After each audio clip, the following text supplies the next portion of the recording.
असंग जन्म तन मरत्या होगे, जीवित क्यों ना मरे रे। और 12 मद महल मठ भोरे, बहुर ना दे धरे रे। अभी तक 10वें द्वार तक ही की महिमा आप सुनते आए हो। 10वां द्वार पार हो गया पार। ये 10वां द्वार तो एक ब्रह्मांड के ही अंदर लेता है। और एक कबीर पंथी है जम्मू में, उसके सत्संग सुनते हैं, वो उसके भगत बताते हैं, हमारा गुरुजी 11वीं खिड़की बताओ, 11वीं खिड़की। अरे वो नौका मेरे जैसा ज्ञान धरती पर नहीं, पूरे विश्व में नहीं। एक हल्दी की गांठ से पंसारी नहीं बनता।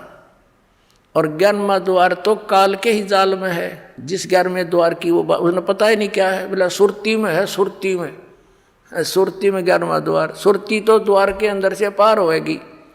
इन्हें खक नहीं पता, ज्ञानिया ने मूर्ख बना रहे जनता को। अब क्या बताया है कि 12वां द्वार है। 11वां द्वार जो है 21 ब्रह्मांड है इस काल के। 21 ब्रह्मांड को पार करके, और 7 संग ब्रह्मांड हैं उस अक्षर पुरुष के। उस अक्षर पुरुष के लोक में प्रवेश होते हैं सरपुरुष के लोक से। तो वो है 11वां द्वार जो अक्षर पुरुष के लोक में प्रवेश कराओगा। लेकिन अक्षर पुरुष के लोक में फिर हम यहीं रह गए, पार नहीं हो सके। तो फिर 12वां द्वार है जो 7 संख ब्रह्मांड काल के पार करके और सतलोक में प्रवेश करता है। वहाँ इन सब जगह लोक लगे हुए हैं और इस सतनाम के बगैर वो खुल नहीं सकते। तो वहाँ 12वें द्वार में को पार करके वो सतलोक है, वो स्थान है जहाँ जाने के बाद फिर लौटकर प्राणी संसार में कभी नहीं आते। उनका जन्म और मरण का दीर्घ रोग समाप्त हो जाता है। असंग जन्म तन मरत्या होगे, जीवित क्यों ना मरे रे।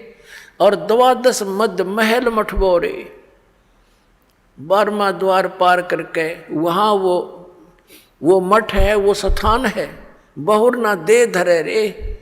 जहाँ जाने के बाद फिर लौटकर कभी संसार में यहाँ नहीं आते। ये मिट्टी की देह प्राप्त नहीं होती, वहाँ तो नूरी शरीर मिलता है। फिर बताया है कि दोजक बहिष्ट सभी तैं देखे, राजपाट के रसिया। और 3 लोक से तरपत नाही, यो मन भोगी खसिया। यहाँ एक सरपंच बन जाता है तो इच्छा बनती है चेयरमैन बनूं। चेयरमैन बन जाता है तो सोचता है अगली बार एमएलए का दाव लगे। एमएलए बनने के बाद उसकी नीयत होती है कि मैं मंत्री बनूं। मंत्री के बाद उसकी नीयत ऑटोमेटिकल काल प्रेरणा है ये कि मुख्यमंत्री बनूं, तब बात बने, ना तो कोई आनंद नहीं आया। मुख्यमंत्री की नीयत रहती है कि मैं प्रधानमंत्री बनूं। हर जो बनना था वो तो काम करा नहीं। और फिर गदा संतरी बने मेरे कहने, क्योंकि तब से राज मदमानम और जन्म तीसरे शुक्र सवानम। अब क्या बताते हैं परमात्मा, दोजक माने नरक, बहिष्ट मीन स्वर्ग। दोजक बहिष्ट सभी ते देखे, राजपाट के रसिया। और 3 लोक से तरपत नाही, ये मन भोगी खसिया। इसने चाहे 3 लोक भी दे दे तब भी इतना इसकी व्यर्थ, इतनी घटिया वृत्ति है। न सोचा और देख लो कि तो पा जाता। अरे इतना मृत्यु हो जाए फिर यही सैर सपट्टा करता फिर कुत्ता बनकर गलियों में जूठे टूक खावे ये। फिर क्या बताते हैं, सतगुरु मिले तो इच्छा मिटे, और पद मिल पदे समाना। और चल हंसा उस लोक पठाऊं, जो आदि अमर अस्थाना। यानी सतगुरु मिलेंगे, सच्चे संत मिलेंगे। सतगुरु मिले तो इच्छा मिटे, पद मिल पदे समाना। श्रीमद् भगवद गीता अध्याय नंबर 15 के श्लोक नंबर 4 में कहा है कि जब तत्वदर्शी संत मिल जावे, उसके पश्चात परमेश्वर के उस परम पद की खोज करनी चाहिए, जहाँ जाने के बाद साधक फिर लौटकर कभी संसार में नहीं आते। उसके लिए क्या बताया है, गीता ज्ञानदाता तो कहता कि तत्वदर्शी संतों की खोज करो। गीता जी अध्याय नंबर 17 के श्लोक नंबर 23 में कहा कि उस परमात्मा के उस परम पद के पाने की ओम तत्सत इति निर्देश है ब्रह्मण त्रिविध समर्थ है।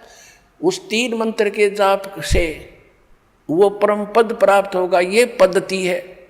पद्धति माने वे ऑफ वर्शिप, पूजा का मार्ग, पूजा की पद्धति। अब यहाँ देखो ये है सूक्ष्म वेद, ये इस वेद से भी गूढ़ रहस्य रखता है जो आप वेद आप पढ़ते और सुनते आए हो। इसमें क्या बताया है कि सतगुरु मिले तो इच्छा मिटे, वो ऐसा ज्ञान देगा कि यहाँ से अपने आप मन हट जाएगा और सच्चाई है सारी है। सतगुरु मिले तो इच्छा मिटे और पद मिल पदे समाना। पद मिलने से, पद माने पद्धति या 3 मंत्र का जाप, ये पद्धति है। जैसे पद्धति में ये सारा प्रोसेस आ जाता है। प्रथम मंत्र ये 7 नाम का सब चैनलों को ऑन करेगा, खोल लेगा, आपका रास्ता साफ करेगा त्रिकुटी तक जाने के लिए। और फिर ये 2 मंत्र का सतनाम और तीसरा इसके साथ मिलेगा वो सार नाम, सार शब्द, सार नाम, आदि नाम जिसको कहते हैं। इन पूरे प्रोसेस से यह पद्धति है, ये सब मिलाकर पद्धति है। इसको पद कहा संतों ने कि पद मिल पदे समाना, यानी ये पद्धति जब मिल जाएगी पूरी प्रोसेस भक्ति का एक्यूरेट, तब उस पद में समा होगा जहाँ जाने के बाद उस परम पद की प्राप्ति होगी, जहाँ जाने के बाद साधक फिर लौटकर कभी संसार में नहीं आते। सतगुरु मिले तो इच्छा मिटे, पद मिल पदे समाना, और चल हंसा उस लोक पठाऊं जो आदि अमर अस्थाना, जो शाश्वत स्थान है। गीता जी अध्याय नंबर 18 के श्लोक नंबर 62 में कहा कि अर्जुन तू सर्वभाव से उस परमेश्वर की शरण में जा, उसकी कृपा से ही तू परम शांति को और सनातन परम धाम को प्राप्त होगा। फिर क्या बताया है वहाँ क्या सुख है।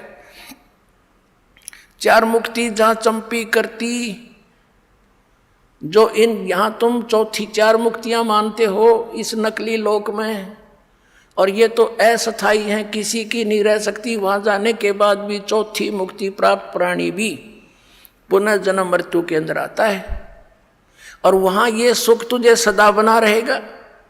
4 मुक्ति जहाँ चंपी करती, यानी तेरे नौकरानी बनकर खड़ी रहेंगी, तेरी सेवा महादर ये सुविधाएं पड़ी रहेंगी तेरे चरणों में वहाँ सदा।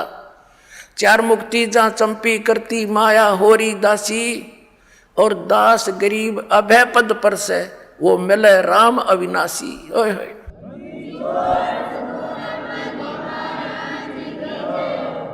4 मुक्ति जहाँ चंपी करती, माया होरी दासी, और गरीबदास जी कह रहे हैं दास गरीब अभय पद पर से, वहाँ कोई चिंता, कोई टेंशन, कोई भय नहीं मृत्यु किसी प्रकार का भी, और वो मिले राम अविनाशी। गीता जी अध्याय नंबर 15 के श्लोक नंबर 17 में कहा है कि उत्तम पुरुष है तू अन्य परमात्मा इति उदारते, ये लोक चरम आविश्य विवर्ती। अवैश्वर है, वो है अविनाशी भगवान, वो परम अक्षर ब्रह्म है, वो कबीर देव है, वो कबीर परमात्मा है। और इस साधना से मिलेगा जो दास बताओगा ना, कहीं नहीं मिलेगा आपको। बोलो सतगुरुदेव।